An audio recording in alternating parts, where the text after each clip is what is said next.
right, and we're on. Here we go with another episode of the Slack Doctors. I am the clean-shaven Dr. Chip. I am the bearded Dr. Bob. And I'm just producer Dean. So, Dino, where are you right now? Are you back in South Florida? I'm back in Florida. Okay, gotcha.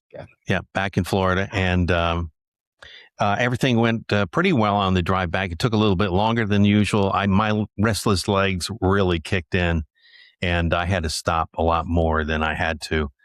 I usually take medication at night for that, but it makes me sleepy, so I really can't take it when I'm driving. So, but what is restless legs, and how do you get it? I mean, I don't know. What is it? Nobody's ever been able to tell me really how you get this. But it's just uncontrollable movement of your legs to move. Now, you don't have cramps or anything while this happens, do you? No. It's just an urge for your legs to be moving. Well, it normally happens while you're sleeping. Right? You can imagine that having somebody next to you with a twitchy leg is not conducive to a good night's rest. I can't tell you how many times I leave the bedroom when this happens. It's like covers over top of me. At times it causes it to happen. Sometimes it just happens on its own. Right, but obviously, other than the problem with your wife, if she wasn't there, would it still be a problem, or would he not even care? Is it uncomfortable? No, it's not dictated by my wife. No, it's it's just something that happens. And I take something every night before I go to bed. So no, but it's not. Is there any pain involved, or discomfort, or it's just does it wake you up? Now, once I go to sleep, for the most part, it doesn't happen. But so if we I could have it, you wouldn't even know, right? I guess you could, but you wouldn't know it. Obviously, if you have it while you're awake, it doesn't just happen in your sleep, right? It happens in the daytime. Yeah, it happens anytime. If I'm on like a plane, it just something I think maybe psychological with me. Oh man, I'm stuck on this plane, and it kicks in, and I'm just fidgety. That's what it is. If you were a drummer, I can see how that would fuck with you. Exactly. Maybe so it might make it better. I don't know. Made it back, okay, and had to, bugs all over the front of my car, from traveling for 13, 14, 15 hours. So I had to clean all. We just got through love bug season here in Gainesville. It was horrific. Oh, man, that's tough. So that's my story, and I'm sticking to it. How about you guys? Well, as you can see, I'm out by the pool today, but I should tell you, I'm taking a major risk with the show today, and I'll see if I can adjust the camera and show you why. Something in the way here. Hold on. I feel like I'm on a roller coaster. Do you see the mangoes up there? I do. Yeah. Right in I'm sitting right in the drop zone. Right now. One could easily come down and hit me right in the head, or even worse, hit the computer. Right. Or the dog. I don't know. That might be a good thing. It'd be good for the show. Right. Well, as you can see, I'm just broadcasting from my usual isolation chamber / bunker. It is going to be nasty and rainy outside, but it won't affect me in any way. Really? It's not a cloud in the sky down here. Well, 300 miles away at least. Yes. Wow, that's wild. Are you getting weather from that thing coming over from Texas? Is that what you're getting? Oh, I haven't paid enough attention to know where it's coming from. I just know it's there. Well, there's this tropical storm Arthur, but it came from the Pacific across Mexico and through the Gulf. Yeah, it's in the Gulf now, I think. I think that's what you're getting. Wow. So so if it formed over there, doesn't that make it a typhoone? Isn't that the difference between a typhoon and a hurricane? No, because I've actually had that question before, because great, you could probably hear the train. I do. Yeah, right. But I've seen that before, where it comes from the Pacific and hits Mexico, and they still call it a hurricane. I thought that too. I thought Pacific meant typhoon, but I guess it's only if it's over like in the Philippines or in that Asia part of the world or whatever. But I don't know. That's it. That's your excitement. Nothing else going on? Not really. Not that I can think of. Not We much only happens there in the did the show garden. 2 days ago. It's not like it's been like a week or anything. We've been asking for comments. We got it. Yeah. I was going to get into that, but I was going to wait until after we shared, because one of the clips that I have pulled up is for YouTube, right? So if I try to go into YouTube to show the comments and whatnot, I can't. That window is going to link to the other window. So once we get done with that and I close it down, I'll open it up and we'll get to it. But essentially, we did get a comment. Somebody, I guess, commented in opposition to the short, "No, I will not show you my receipt," which was part of a longer rant. And at the end of that rant, I even openly admitted that I was overly harsh to this old woman and etc. You But did. apparently this person took great umbrage at me not presenting my receipt, and a very sheeple-like fashion pretty much is, "Why wouldn't you show your receipt if you have nothing to hide, blah, blah, blah." Totally missing the point of the rant in the first place. And, so I took it upon myself to respond. So this guy replies, "You're living in a criminal country full of entitled people thinking the laws don't apply to them. If you haven't stolen something, why are you reluctant to show your receipt to the security guard? It is done all over the world." All right. First of all, it is not done all over the world. Secondly, this chick was not a security guard. So my simple response was, "It's not a law." And I thought that would be the end of it. But no, he decided to respond again. "Does everything need to be a law for you to comply to it? Sounds like the no morals without religion argument. What is it going to take from you to show your receipts to the employee wanting to see it, especially if you haven't stolen anything? From experience, I know that the people objecting the loudest are usually the ones guilty of something. If the shoe fits." All right. I responded again. And honestly, I am happy for the engagement, right? So it started off, "Thanks for watching," smiley face. "It takes my time and patience to respond to an allegation of theft from a corporation that regularly commits crimes against their own customers and employees. Selective pricing, underweight labeled products, labor practices, the destruction of local businesses. I am enjoying this banter, however. Thanks again." So again, he responds back again, "Asking to see a receipt is not an accusation of theft. Guilty conscience much?" To which I responded, it kind of is. Wasn't feeling guilty, was feeling annoyed and surveilled. I honestly do appreciate the feedback, though. So we are getting comments. Yeah. Any press is good press. Yeah. That guy clearly a lifelong bootlicker. I'm pretty sure I stated it once before. We don't, if you want to hate watch us, but honestly, if you watch the whole rant from beginning to end, you can see that it wasn't entirely her fault. And I felt a little bit bad about it when it was all said and done. But my feelings at the time were entirely valid, and I will defend them. Oh, yeah. Absolutely. Yeah, you're not wrong. You're not wrong. Look, everybody has a bad day, and you were having a horrible day. And, not to mention it's stupid. He's got a good point. If they haven't caught him, I was having a horrible day, and the logic of my complaint was unassailable. And here's the thing. I mean, let's be truthful. They don't need somebody at the door checking the receipt. That's basically I don't want to say DEI, but that's welfare. They're like, "Hey, let's give somebody a job standing here asking for receipts.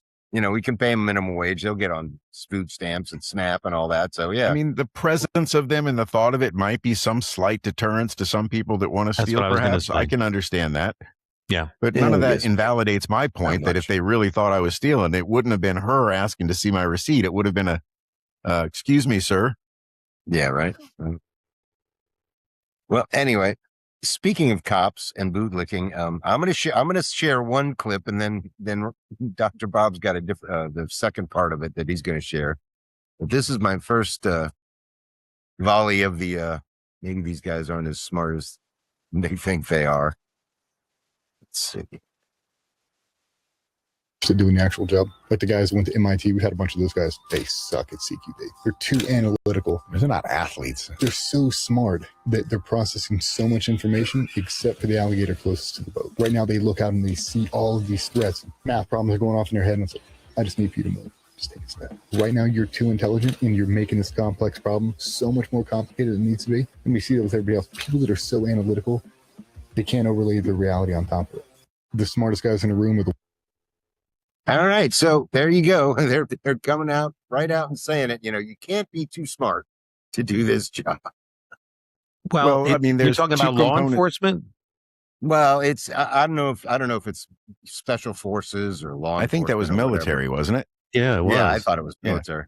I mean, there's two components to that. You could say it on one level, yeah, certain too much intelligence, because you do need to be able to take orders and follow commands, and a certain lack of, Lack of taking thinking. matters into your own hand, free thinking, exactly. But also at the same time, the other side of that coin is that people that go to school for a long time and get degrees tend to have very much specialized knowledge, meaning that they know, they might know a great deal about one thing. That in no way equates to being, a multi-purpose, Right, but they're multi-purpose, given able that to knowledge. act on the Not like they fly. don't teach you the knowledge. No, the The point number is one thing to make a good, and I'm talking about law enforcement, a good police officer is common sense. You got to have Right. common sense, or you're not going to be good at your job. Period. Right. Well, not only that, I mean, you're talking police, and I think these guys are military. I think these guys are like Force, SEAL team guys that basically like went in, killed bin Laden and that kind of thing. Yeah, sure. And those guys unfortunately do transition to the police force quite a bit.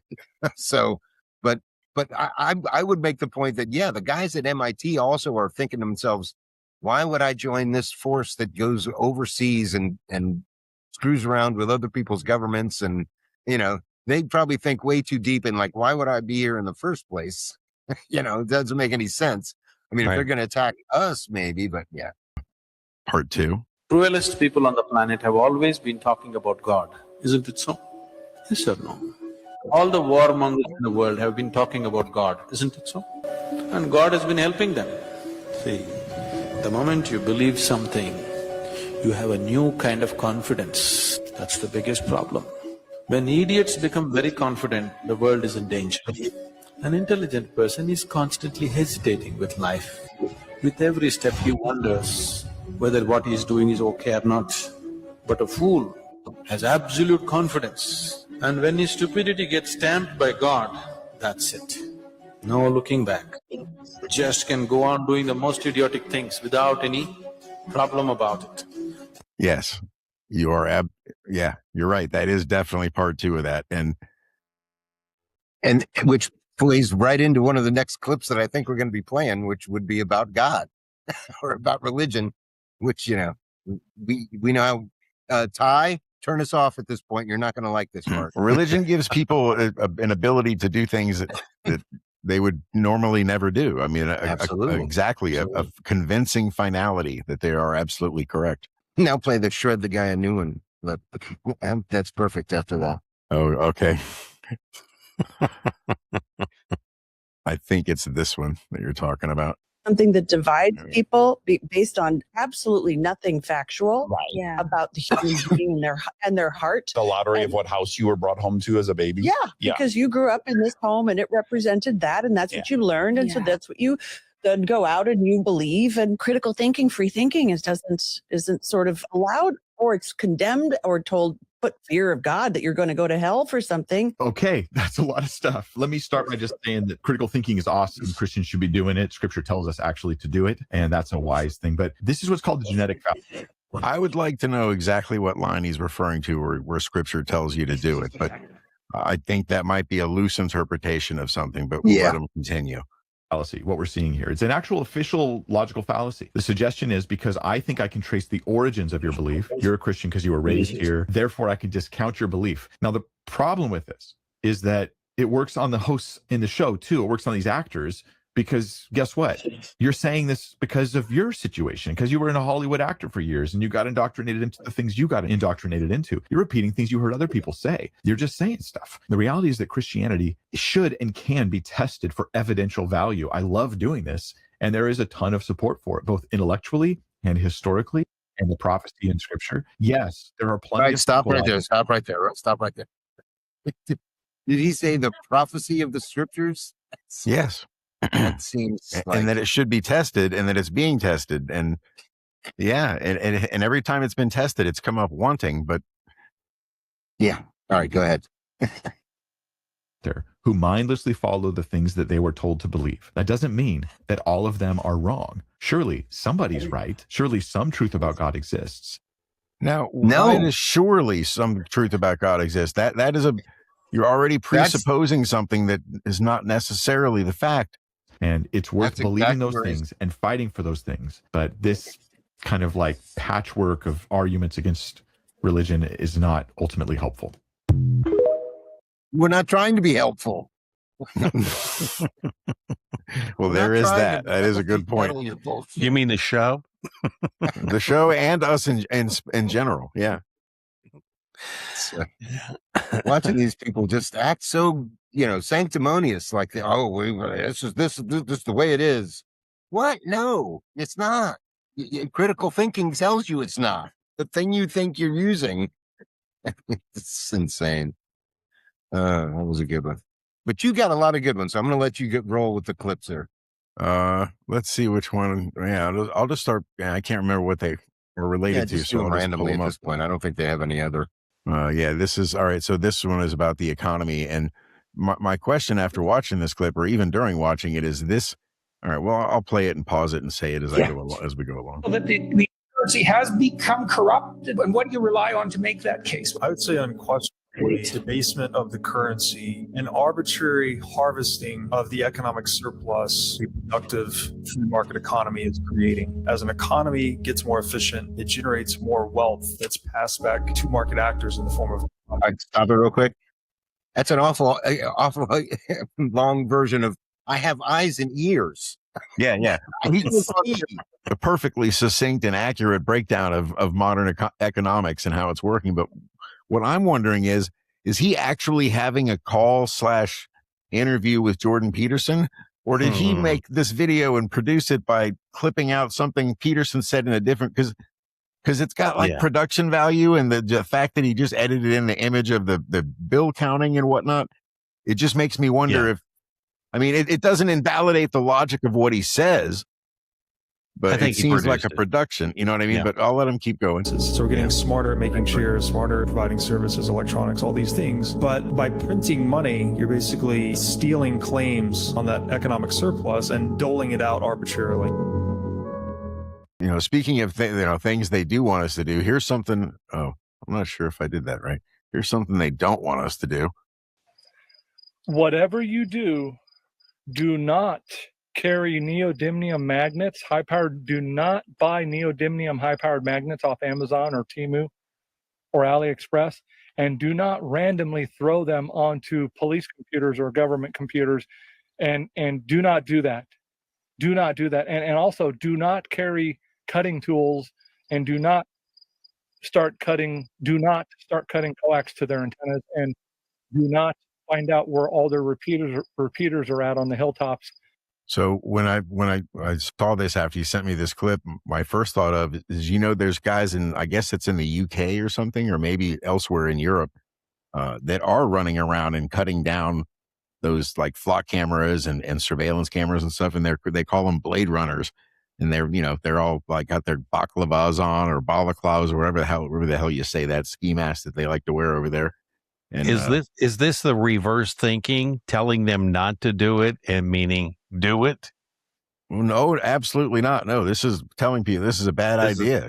You can't be doing stuff like this. We're not promoting it either. Obviously. Yeah. I would say that. Yeah, for sure. All right. And do not take out their radio systems, and do not go underneath all the Freemason buildings in your city and take out the server rooms where they house the NCIC, Palantir, and the Flock and Prometheus servers underneath the courthouse and all the Freemason houses. Yeah, don't do that. Do not go down there and start randomly cutting cables and throwing magnets and all the hard drives and SSD drives and all the data RAMs. I imagine, King of the Hill, like Dale Gribble, taking out magnets and pocket sand and just hurling them. Did you guys notice I was gone for a while there? Servers and all network switches. I did do notice. Not do that. Yeah. And do not short the red and the blue, or the yellow and the black, or the black and the blue and the yellow wires together. Do not do that to their power supplies. So remember, do not carry cutting tools. do not carry high-powered neodymium magnets, and do not randomly toss a high-powered magnet onto a cop car computer.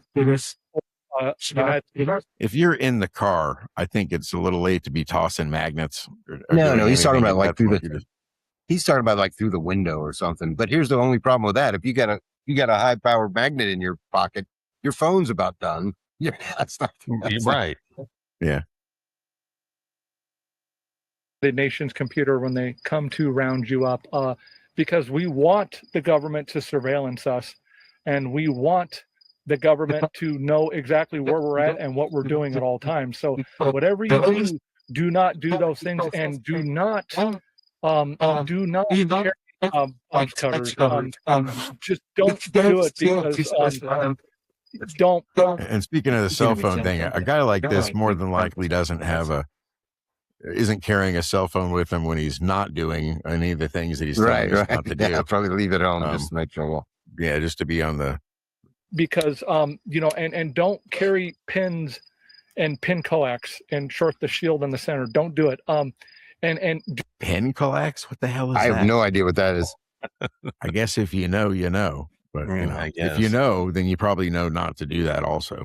I said, do not do these things, because and do not spray paint flock cameras, or cut them at a 15-degree cutting angle with a Diablo saw blade from Milwaukee or DeWalt. What difference would the angle make? Or the make of the saw. Yeah, that's true. Unless he's getting, sponsored by Makita. Do not do this. Do not do any of this, because we want the government to round us up. He kind of looks like Loki from Marvel, but like he does. Kind of That's strung a good out. call. Good call. I was thinking Tiny Tim. That too. That's going way back. Like a love child of the two, man. And we want the government to know what we're doing at all times, and do not. I almost said he low key looks like Loki. Put your cell phone in duct tape, because duct tape does not block cell phone signals or sub-gigahertz frequencies. Do not research this. Is duct tape essentially a Faraday cage? I'm not sure. I don't know. Does it save your phone from the batteries in your other pocket? I don't know. Maybe. I mean, if it really does, I mean, obviously you would want to have a good case on it first, because can you imagine how fucked up your phone would be after you peeled the duct tape off of it? Yeah. This about duct tape and cell phones. Do not make a Faraday cage pouch out of tinfoil and duct tape. So do not put your cell phone in duct tape. Do not put your cell phone in a bag full of duct tape and tinfoil and turn it off, because we want the government to know, track us at all times. If you turn it off, do you still need to put it in the bag? Yes. Oh my God. Wow. What else you got there, Dr. Bob? Let's see. I think I got one more, and then we got voicemails. I don't think there's any audio for this one. Yeah. Yeah, this is pretty funny. This is Kurt Metzger posting saying, "Great news. The FBI just revealed the latest fake motives for the fake terror plots they constantly fake to entrap online retards. Sorry, Patriot Front. Looks like grievances with FBI handling of the Epstein files is the new far-right Islam." So I don't know where he pulled this from or what news site this from, but and I also don't even know what the talk about no show prep. I have no idea what the details of this case, but apparently this person, subject or whatever, whose last name must be Proper's mother told investigators she became concerned after her son began communicating online with individuals who claimed to be former military members and who discussed grievances involving government corruption, the handling of the Jeffrey Epstein files, data centers, and other issues. So you know what this is about, though, right? To start labeling anybody who wants to investigate into any of these things as domestic terrorists. No, this is about the UFC thing. Oh, you didn't hear about the terror plot against the UFC? Against the event that already took place? Is that what you're talking about? Yeah. This guy got arrested for planning a terror plot against the UFC event. Oh. Well, here's the problem with what they're saying. Joe Rogan is the mastermind behind this plot. Joe Rogan's been saying day one, like, yeah, I don't think having a thing on the White House lawn is a good idea. It's going to be a magnet for terrorists. So, first of all, I don't believe a word of this fucking bullshit. You know, look at these guys. I mean, come on. I know the first thing I do. I mean, they're clearly not smart guys, but I know the first thing I do when I'm plotting a terror attack against the White House is start talking about it on internet chat rooms. Kind of like Tyler Robinson and his girlfriend. It's like, come on, guys. It's like nobody is buying this. Nobody's buying it. I mean, I'm not saying you can always judge a book by its cover, but the guy didn't look like a genius. But well, here's the thing: it may very well truly be a plot, but the FBI's credibility is so fucking blown. Everybody's like, "Oh, this is fake as hell," and it probably is. I think it's fake, but it could be real. But I don't know, because you know the FBI's MO, right? They go, "All right, let's think up a plot." You know, get some idiots that might be able to go along with it. We go in there undercover and suggest it to them. And then when they do it, we bust them and we take credit. Yeah. I mean, this is classic FBI. This is just so obviously fake. It's insane. But anyway, and there's supposedly, I don't know, they got like 18 guys or something like that. And there's supposedly like another 100 of them out on the loose or some shit like that. Like, by the way, if you're coming round me up, I had nothing to do with it. I'm claiming innocence right now. Yeah, I had no idea. The only news or anything I've ever seen in my algorithm or news feed concerning the whole UFC event there was one of the fighters saying something about Michelle Obama was a man. And other than that, I haven't seen anything. I definitely didn't hear anything about any kind of plot. And that got him fired from the UFC. Which makes no sense. You'd think. I don't know. It definitely had, the whole event definitely had a sort of an idiocracy flair to it. I mean, and I've seen a lot of comments about that. Isn't that one of our clips? And bread I swear I got a clip kind of like that. Didn't they have like motocross event or something too with like, you know, jumping? Yeah, they were doing something like that. Yep. But hey, man, Teddy Roosevelt had boxing events in the White House and had kept a pet bear, so it's not like there's no precedent for it. That's true. Crazy. Well, I got a couple of voicemails we can do. Yeah. Let's get those out of the way.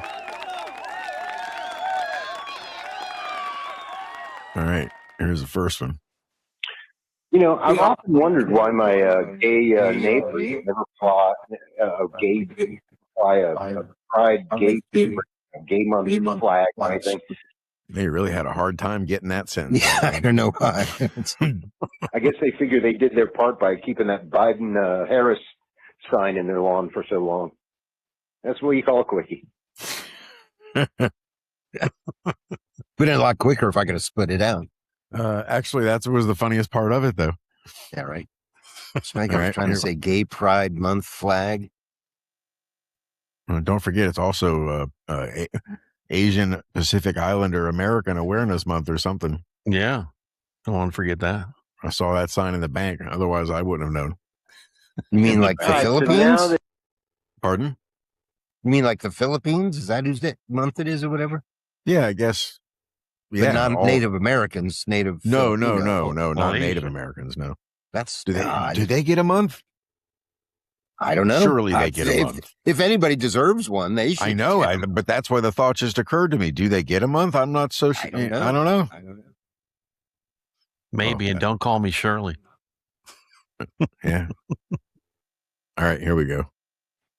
All right, so now that Trump and Nut in her Yahoo are on the outs, kudos. I wonder how Nick Fuentes is going to feel knowing that he and Netanyahu are both telling people to vote for Democrats in the midterms.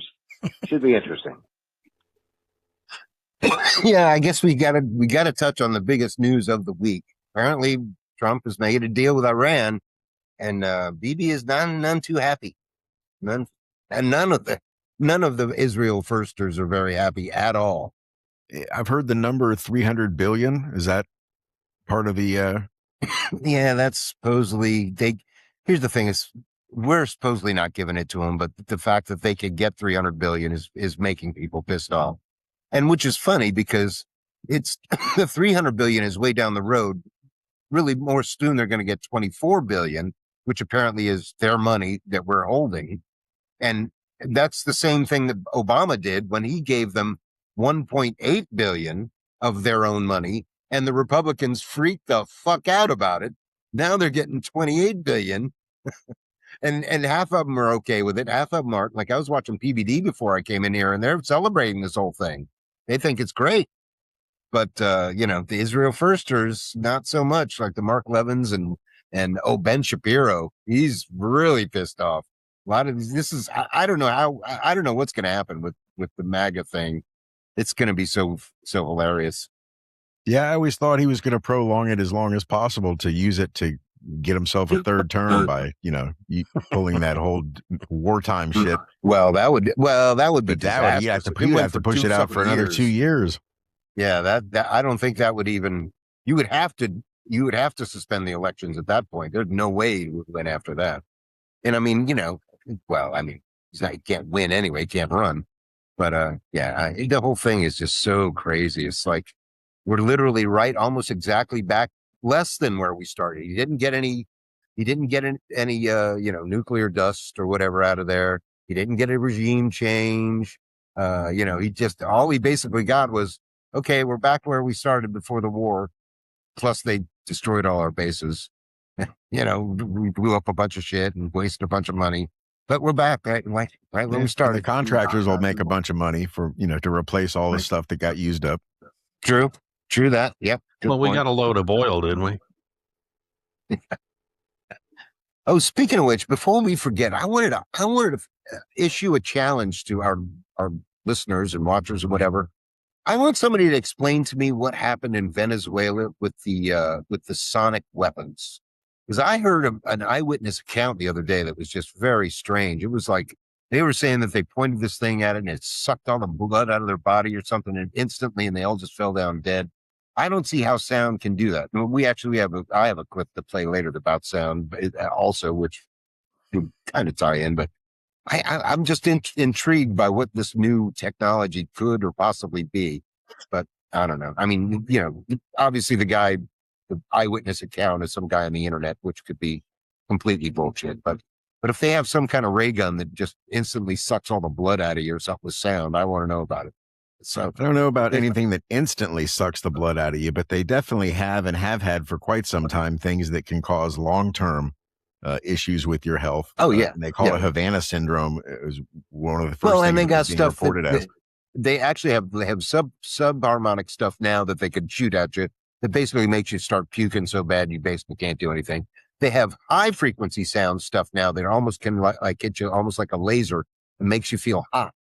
I've seen them actually use that, like at a group of guys, like 100 yards away. They shoot this beam of sound at them, and they're like, "Shit!" They all run in different directions, trying to get out of whatever's making them hot. Yeah, there's a great YouTuber named Ben Jordan that has a bunch of videos on that, on how they work and stuff. Yeah, but I'd like to hear what they have that they use in Venezuela. I mean, now that they've used it, somebody's got to know what the hell it is. So anyway, all right, this is pretty funny. Hello. What happened? This Mr. Nueva York? Yeah. That's my favorate part, is just saying, what happened? Yeah, right. Your credit card payment? Listen, my friend, I'm not paying that shit. What do you mean you're not paying? I'm not paying that shit. That's free money. How you want me to pay that free money? That's not free money. You send me the credit card with $3,000 and I spend it already. How you want me to pay you that money I already spending? Yeah, how I give you money that's gone?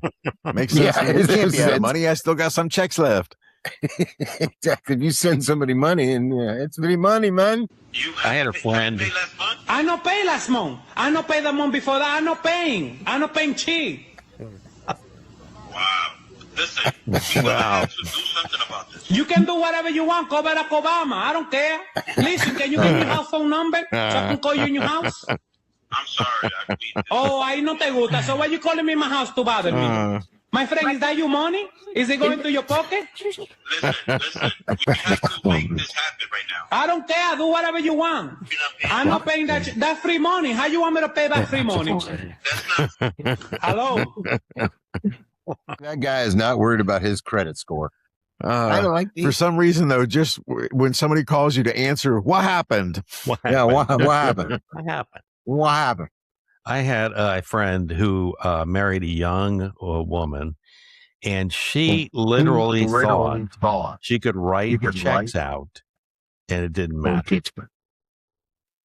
Didn't matter. Didn't have to pay back. Didn't know anything about checking accounts. She just wrote out the checks. Like Dr. Bob just said, hey, you gotta be money in the account. I still have checks. Yeah, that's from a Cheech and Chong flick. I forget which movie it was. Yeah. Cheech is like, we can't be out of money. I still got some checks left. To which I believe the problem is that they have, but we don't have any ID. You don't even have a library card or something like that. Some colorful neighbors going by there. So I saw this. I don't have any other clips, but I do have something I wanted to bring up and ask you, get you guys' opinion of it, and get our viewers' opinion of it too.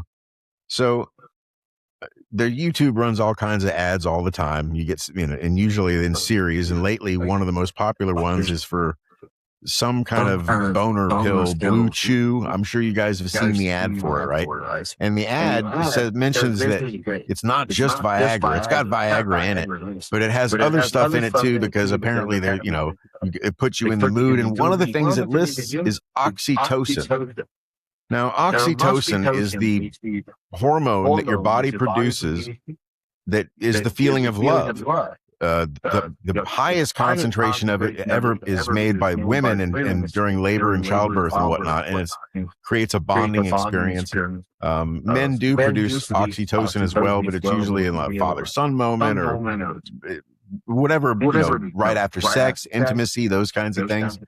And obviously it makes you feel loving and loved, and so my question is, so I always thought it was something that your body just makes, right? But if it's in this boner shit, then it clearly can be synthesized. So I looked into it, and it's used almost exclusively during childbirth in hospitals to induce childbirth. If a woman is having a hard time, I guess it can help induce labor, But my question is this: why the fuck isn't this a recreational drug?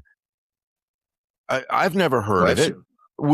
Would you like to take a pill that makes you feel like someone, like you love, like you're being loved? Yes, I would like to try that. You know what I mean? Like I just can't believe that it's not a thing that until now, when they're adding it into this boner pill stuff. Well, first of all, I would ask a woman that's had to take it, like, what did it make you feel different, or Well, I mean, if the only time she was given it was in the hospital during labor, I'm sure the effects of it are wildly overshadowed by everything else that was going on at that time. But apparently, much like ketamine, it's available as a nasal spray. I'd like to know what it's like as a male to take a shot of oxytocin. Like, maybe I wouldn't have ripped into that old woman at Walmart. I could have been like, just giving her a hug. You know what I mean? Like, everything's fucking great. I love you too. It's fucking awesome. Life is awesome. It is interesting. Wow. What would the side effects be? Like, can you buy it over the counter? I'm sure it requires a prescription. Next time your doctor say, "Hey, I want to try something," I'm going to ask him. Like, what would it be? Why would a man ever be prescribed that? What would be the reason for? Like, if it's primarily used to induce labor, obviously it's not going to induce labor in a man. Why would anybody be prescribed it? And I guess maybe if you're having a baby at home. Otherwise, but my point is, why hasn't it leaked into the black market and become a thing? I understand your point. I mean, nobody is prescribed cocaine. It's still used in eye surgery and in some dental surgery, so it's still available in a pharmaceutical form. But imagine if you use some of that stuff in conjunction with ecstasy. Well, I'm wondering if ecstasy might somehow stimulate the body into producing its own oxytocin. Possibly. But to just take it in its so to speak, raw form. Now, when they're using it to induce labor, it's given intravenously. But it is. That's what I would say. That's what I thought. Apparently available as a nasal spray. Yeah, but how effective? I don't know. Nasal how is effective. So different. Yeah, that's the opposite end of the spectrum of. Anyway, I just find it fascinating. And, you know, so many drugs that are just street drugs start like, do you know where the name heroin comes from? The word itself, heroin? Bayer, the drug company that makes aspirin, 1898, sold. I forget it's something diacetylate, morphine, some morphine diacetylate. It's the chemical name for heroin. But they created it, and it's still used in Europe in surgical, settings and whatnot. Yeah, it's opiates, the same. Yeah, but so you know, once it became no longer legal to get, you know, if you wanted people to know you had the good stuff, you used the original brand name to make it seem classier. Heroin, brought to you by Bayer. Well, maybe one of our listeners or viewers that works in the medical field can give us an idea. 904-549-9024 is our number to get through. Call us. I was just about to spit it out to you. Yeah. There wasn't a cloud in the sky when I started. I might get rained on here. This is pretty wild. It got dark fast. But anyway, here I got a lot more clips on my end here. What is this one? Well, it's In the 1930s, the Rothschild-Rockefeller Alliance, they began funding scientific studies to look at how musical frequencies can prepare the masses for war. And that's because they wanted to control people. They want that mind control programming. And so in 1938, there was a gentleman named Harold Meyer, and he was the theatrical designer and a sound engineer. And he began developing techniques that would control the emotional response of audiences and to create mass hysteria. And so from there, you have this, this Rockefeller-Rothschild Alliance. What they were doing is not only were they looking at ways to steer the masses, but they wanted to change the standard tuning of A to 440 hertz. So in 1939, they began funding Joseph Goebbels, who was the Nazi propagandist. And at that time, Joseph Goebbels, he wanted to change the standard tuning of A. And so he organized a meeting in London to do that, which was a total setup in which, the powers that be had control of what the outcome was going to be. And, as a result, it's not surprising that the standard tuning of A was... Well, I mean, who's going to argue that much, really? Okay, well, I don't know enough about music theory to, first of all, I'd like to state that she must be a lot of fun at parties. But I don't know enough about music theory to know the difference between what it matters to link hertz to the sound, to the chord itself. And if it's 440 now, what was it before? And how would you even know that? It was 434. And that is basically a half step down from 440. See, this is a bone of contention between many musicians. They argue about this shit all the time. I never knew it was a Nazi conspiracy. I always thought it was changed like back in the 1800s that they changed the standard tuning to A440. And basically what that is it's just that says, all right, and we've had this discussion before, but like you can say you're playing an A at 440 hertz and then say, okay, now I'm playing an A sharp, but there's a lot of tones in between there. There's a lot of hertz. There's a lot of vibrations between those two. It's not like that's the next vibration. There's tones all the way in between that half step. But here's the thing. A lot of guys started playing down a half step for a myriad of different reasons. First of all, a lot of people put a racial element to this, and they say that Black people started using the 434 tuning, which is down a half step. So instead of A, they would play an A flat because they like to play on the black keys. Because if you play in a key of C or in the 440 keys, you're usually playing on the white keys. When you drop down a half step, you have to play it mostly a lot on the black keys. So there's a racial element of that. And another racial element of the fact is that one of the first guys in the rock industry that really started tuning down a half step was Jimi Hendrix. And I have my own theory about that. I don't think he did it intentionally at all. I just think that back in those days, they didn't, tuners weren't accessible to everyone. You just kind of had to, if there's not somebody with a piano to tune to, you just kind of tuned your guitar to whatever it was. And like, all right, that sounds good. And he just started, it just had slowly, tuned down to A flat. And he's like, tuned it to A flat. And he's like, all right, that sounds good. And here's the thing though, that half step down does sound better There's something about it being a more naturally occurring frequency. Like, have you ever seen those things where they take like water or salt on a plate and then they like vibrate it at certain frequencies? Mm-hmm. And they sometimes when you hit certain frequencies, they make geometrical shapes. Well, in A flat, they'll make really pretty geometrical shapes. In 440A, it doesn't. It just kind of it doesn't work. It doesn't make any shapes or something, or make some kind of chaotic shapes or some shit like that. So there's something to that, but you know, it's a big thing with musicians. Like I've played bands where, because there's lots of recordings, Alice in Chains, Stevie Ray Vaughan, all kinds of artists have chosen to do that half step down tuning and record that way because a lot of people just think it sounds better. And I'm personally one of them. But you get a lot of people that are like, oh no, you got to pay everything in 440 and they'll change.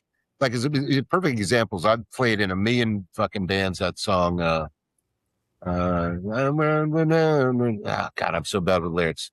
Run with you. No, not run with you. I don't know. It's some stupid song, but everybody plays it in the wrong key. Everybody plays it in C. And in fact, C is a whole step down from what key it's in, because what the original recording is in C sharp.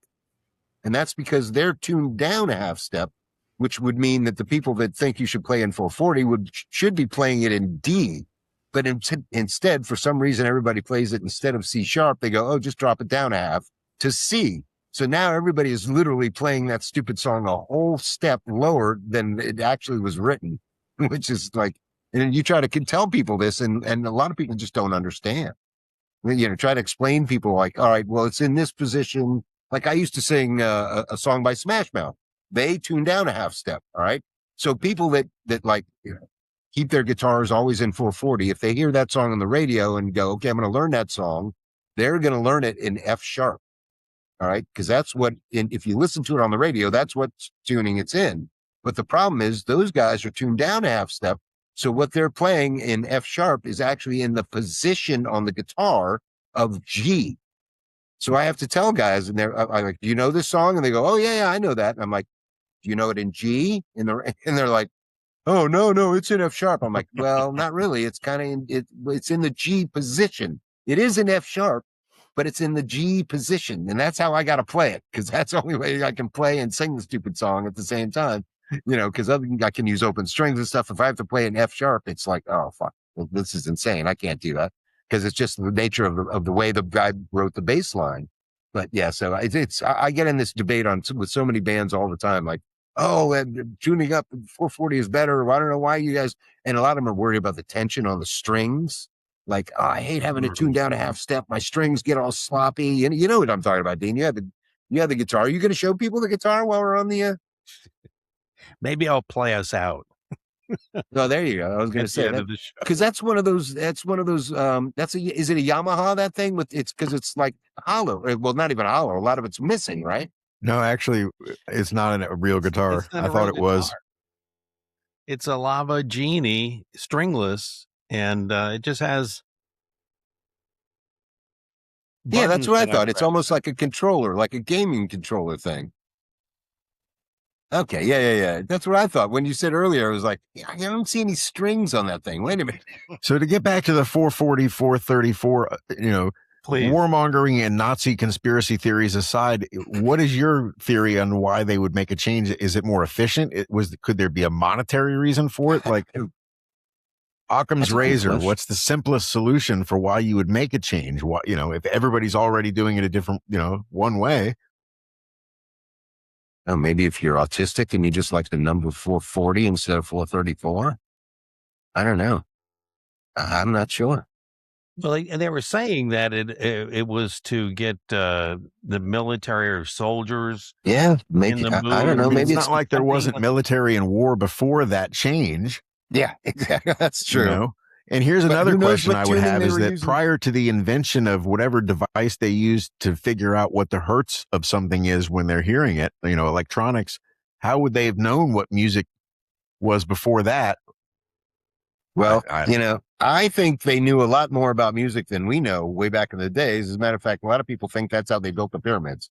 with sound waves or whatever. But also think about what they're, the supposedly the biblical thing about the walls of Jericho The coming trumpets that down. blew down the walls of Jericho. Right. I mean, that could be some kind of sonic weapon that was, emanating from the the Ark of the Covenant or whatever. Who knows? I mean, there could be lots of stuff that a lot of people haven't really, there's a lot of research to do about sound and stuff that it can do. A lot of people think sound and light can heal you. So who knows? Who the fuck knows? Anyway, I think we got to wrap this up before I get rained on. It's really getting ready to storm here, I think. I have to give a quick shout out to I guess essentially my niece's stepkid, because she and he are, she and her boyfriend are all but married. But anyway, according to him, Dakota is a rising star in Fortnite, essentially an esports prodigy, soon to probably win thousands and thousands of dollars in competitions. So just wanted to give him a shout out. Congratulations. Now, Fortnite's obviously a video game, right? Yes. Yeah. Now, is it like one of the ones you play, kind of like a card game, or is it more? No, this is like a third-person shooter running around, lunatic, fast reflexes. Oh, Fortnite. Yeah. I think I know what you're talking about. I think like you start off getting kind of thing, like airdropped onto an island or something. I've seen videos of it. I've never played it. I can't play games like that anymore, that are strictly PvP against other players, because they just whip the shit out of me. There's nothing more depressing than getting thoroughly beaten by a 12-year-old, especially on a mic, and having them talk shit to you at the same time. It's no fun. It's a completely different skill set. Some of these games, you got people, wall jumping and wall running and then jumping and spinning 180 degrees and then taking a sniper rifle scope shot in midair. I can't, but thanks to Twitch and YouTube, you get almost as much fun watching an expert do it than it is to just try to do it yourself and get your ass kicked. Like, comment, share, subscribe, all those things. And also, I'd like to point out to everybody, and these links will be down there, but look for us on all your social media platforms: Facebook, Instagram, TikTok, and X. 904-549-9024. There you go. All right, guys. I guess we're out. We'll see you next time. Thanks, guys. All right.